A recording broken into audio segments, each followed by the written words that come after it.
Guys, deluded, I'm back again. YouTube's N'Golo Kante, the most authentic and one of the most knowledgeable YouTubers that are at this. Not because I have some mad knowledge or some oracle somewhere that's giving me tips, because I'm just a man who just watches football and loves it, and will just make my opinion, and I like to critically analyse things, and before I make an opinion, watch things over a certain amount of time and then give you guys things. I've been wrong about players many a time, people, but we'll crack on about that later, man.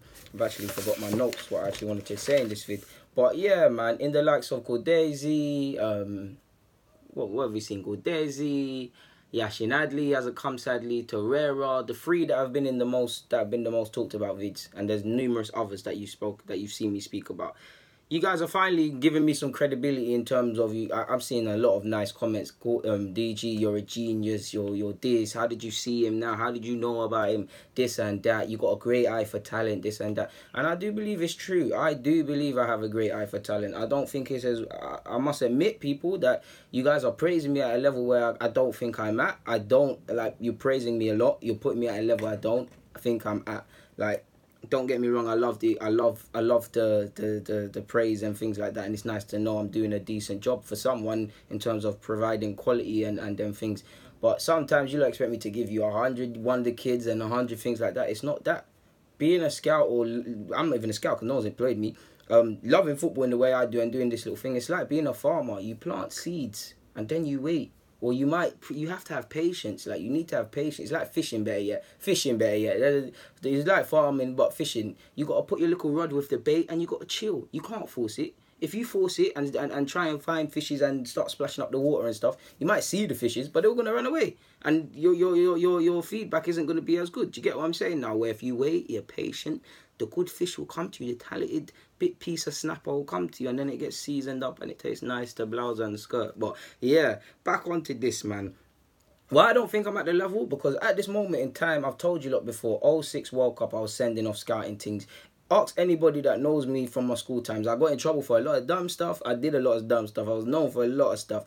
One thing I was known for is my love for football. Like, even if you look at my media GCSE work, I was watching several players then. He's regressed and he's turned crap now. And I did want him at Arsenal, and I still kind of have to stand by that to a degree. Eric Dyer. I was watching him when he was at Sporting. I was there when he went to Everton. And, well, I weren't there, but you get where I'm going. Lewis Holtby, all of these players. Like, I just simply love football. Like, I don't have no magical thing. And when you lot praise me to a degree, I look around and stuff whenever I see these messages, and I'm like, you guys know you can do the same thing. I'll give you guys a light thing into what I do. Let's just say I'm looking at a centre. Let's just say there's a good centre mid. There's a good centre midfielder, young guy, whatever, young or old, insert whatever example you want.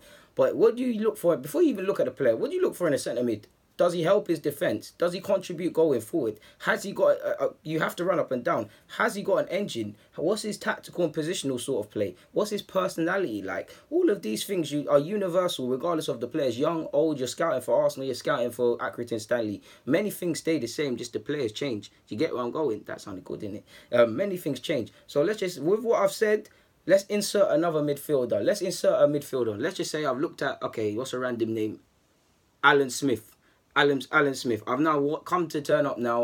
Turn on the TV. I'm looking at this Alan Smith player play. Yeah, that's an actual name. I just clocked. But I'm watching Alan Smith play. Now, keep in mind, people, keep in mind what I've said about the midfielders. Okay, he's playing centre mid. What's he good at? What's he bad at? Okay, his long range passing is good, but his short range is okay. Does he give the ball away too much? Is he street smart? If he sees that his fellow midfielders are being outnumbered, does he drop in? That could twine into what I just said, positional sort of play. So these are the things you've got to look for. You've got to look for in a player. And then you look at what they do well, what they do bad. That's how I do it. What they do well, what they do bad. How do they play away from home? How do they play at home? What's their personality like? And then their personality, that's what I actually love the most. I like to see the personality. Is he fiery? Is he timid? And then I do a little bit of research into their background. Maybe there'll be a social, political standpoint that will show me why he's like that. Or there might be something that's happened in his past that shows me like that. Xhaka, he's a bit like me. That's one reason I love Xhaka, because I see that fire in myself when I play football to a degree. And a lot of that, I honestly believe, is because of he might have been born in Switzerland and stuff, but it's because of his heritage. He's had to fight his whole life to prove certain things. So that transpires into his football. So when you add his personality and then you look at the tactical and the positional things, you now get a gauge of what's he good at, what's he bad at.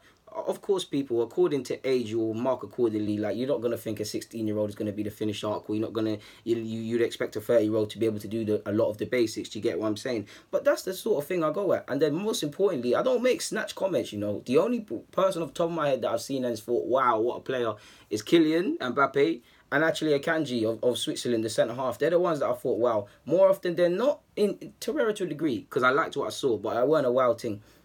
Then what did I do? 5 to 10 games plus as much games as I can, because I'm not going to, I can't watch Germany, Italy, all of these things. I could if I was employed by a club or some sort of service and they gave me the time and the wages to do them things, but I can't do that. So I'll aim to watch 5 to 10 games.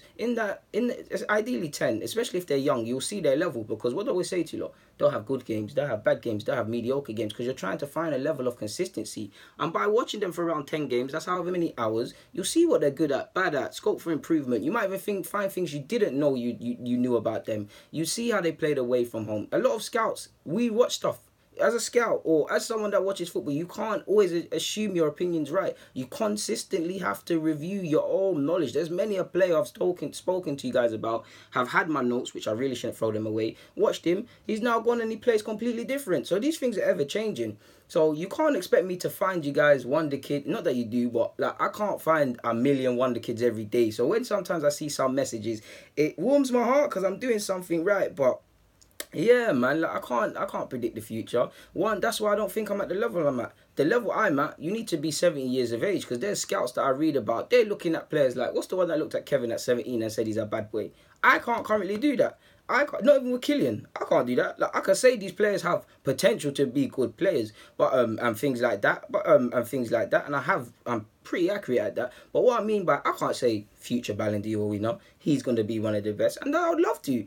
And I guess more than not, I'm in love with the chase, people. Nothing fills my heart than seeing a player's trajectory, playing at under 16 or whatever to the first team. Seeing that, because sometimes they don't always go that way. Sometimes players are crap and they become good, and vice versa. Sometimes these wonder kids, just go and look at many of them players that won Golden Ball and under 20 equivalents of the World Cup Player of the Year and all them things. It doesn't always transpire. There's injuries, there's mentality, there's all different things happening. So nothing is fact. I've been wrong about many of players. Victor Andre, the best example for those who know about him.